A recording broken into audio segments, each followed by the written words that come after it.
Hello ఆహార ప్రియులు, welcome back to my channel. Poha snacks ఎలా చేసుకుంటే బాగుంటుందని చూపిస్తున్నా. ముందుగా కొంచెం ఆయిల్ వేసుకొని కరివేపాకు, ఆవాలు, జీలకర్ర వేసుకోవాలి. చిన్న గ్లాస్తో 2 గ్లాసెస్ పచ్చి శనగిత్తనాలు వేసుకున్నా. ఇవి కొంచెం వేపుకోవాలి, కొంచెం కలర్ వచ్చే వరకు.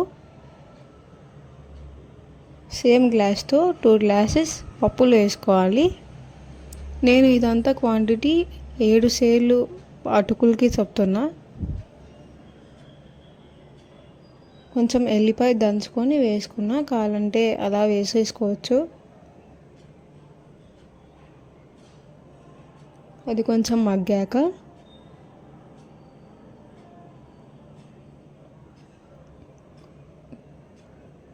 ఉప్పు, కారం, గరం మసాలా, పసుపు అన్నీ 2 స్పూన్స్ వేసుకున్నా.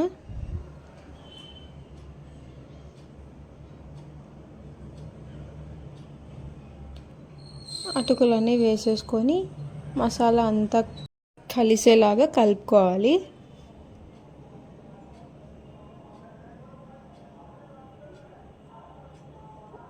ఇలా కలిపేసుకుంటే అయిపోయినట్టే. ఇంకా కావాలంటే మిర్చి కూడా వేసుకోవచ్చు. ఈ వీడియో మీకు నచ్చినట్టయితే లైక్ చేసి, షేర్ చేసి, సబ్స్క్రైబ్ చేసుకోవడం మర్చిపోకండి. Thank you for watching.